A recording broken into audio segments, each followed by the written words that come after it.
वो लोग जो कहते थे हमें सत्ता का लालच नहीं, इतने लालची हो गए कि सत्ता के अलावा उन्हें कुछ दिखता नहीं था। और आप सही कह रहे हैं कि लोगों का एक विश्वास टूटा, आज भी वहाँ भ्रष्टाचार के अड्डे बने हुए। क्यों नई सरकार पे विश्वास करें? प्रश्न का उत्तर देने के लिए ही आज मैं, मेरा मंत्रिमंडल, हमारे विधायक, सभी जनप्रतिनिधि लगातार सड़कों पे लोगों के बीच में रह के काम करते हैं। जब रामलीला मैदान से एक आंदोलन शुरू हुआ तो हजारों लाखों लोग उससे जुड़े, हम भी जुड़े, बाकी लोग भी जुड़े। उन्हें लगा कि शायद कुछ ईमानदारी, मैं भी जुड़ा, कुछ आप भी जुड़े, और सबने ये सोच करके उस समूह का साथ दिया कि शायद दिल्ली में, देश में कुछ बेहतर होगा। वो लोग जो कहते थे हमें सत्ता का लालच नहीं, इतने लालची हो गए कि सत्ता के अलावा उन्हें कुछ दिखता नहीं था। एक राज्य की सत्ता मिली तो दूसरे की ओर दौड़ पड़े। और आप सही कह रहे हैं कि लोगों का एक विश्वास टूटा। इस 10 साल में लोगों को लगा कि जिस ईमानदारी को हम खोज रहे थे वो मिली नहीं, आज भी वहाँ भ्रष्टाचार के अड्डे बने हुए थे। और क्यों नई सरकार पे विश्वास करें?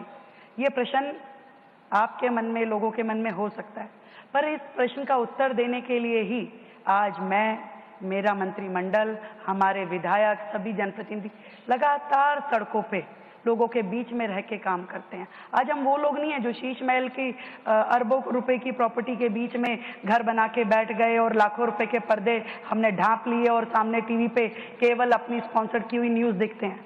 हम जाते हैं कड़ी धूप में, आंधी में, तूफान में, जाके वहाँ खड़े होते हैं, लोगों के बीच में महसूस करते हैं कि वो क्या फील कर रहे हैं, उनकी समस्या क्या है, हमें काम क्या करना है। और एक एक क्षण जो इन 100 दिनों का है, मैं आपको विश्वास के साथ कह सकती हूँ, जनता के हित में और ऐसी नीतियां बनाने में हमारा समय लगा है जो दिल्ली की बेहतरी के लिए हो।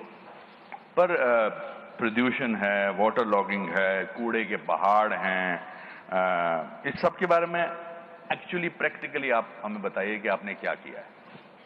यमुना की झाग है, ये तो विजुअल्स हैं। आजकल तो हर इंसान को क्वालिफाइड जर्नलिस्ट होने की जरूरत नहीं है, जिसके हाथ में मोबाइल है वो जर्नलिस्ट है, तो एकदम सबूत आ सकता है। आज ऐसा होगा कि आप जो बोलेंगी वो कुछ लोग जाएंगे, मतलब वो लोग जाएंगे जो पहले सरकार में थे, आपको झूठा साबित करने की कोशिश करेंगे। तो इन सब मुद्दों में आपने हमने एक भी काम या एक भी बात ऐसी कही ही नहीं जिसमें हमें कोई ये कह सके कि आपने गलत बयानी की। मैं आपको बताती हूँ, उन्हें 10-11 साल का समय मिला और उससे पहले भी सरकारें थी, पर दुर्भाग्य दिल्ली का ये रहा कि कभी किसी ने ना तो यमुना सफाई को उस सीरियसनेस से काम किया और ना ही कूड़े के पहाड़ और पर्यावरण को ठीक से करने के लिए। आप सोचिए कि दिल्ली देश की राजधानी है और दिल्ली ऐसा शहर बन जाए जिसमें पॉल्यूशन लेवल सबसे ज्यादा हो, जो सर्दी गर्मी शहर में पूरे देश में सबसे ज्यादा हो। आज यमुना 1300 किलोमीटर से ज्यादा लंबी है, जो कि गंगोत्री से, यमुनोत्री से शुरू करके प्रयागराज तक चलती है, और दिल्ली में मात्र 48 किलोमीटर का स्ट्रेच है। उस 48 किलोमीटर के स्ट्रेच को ठीक करने के लिए, साफ करने के लिए कभी किसी की ना नीयत सही थी ना नीति सही थी।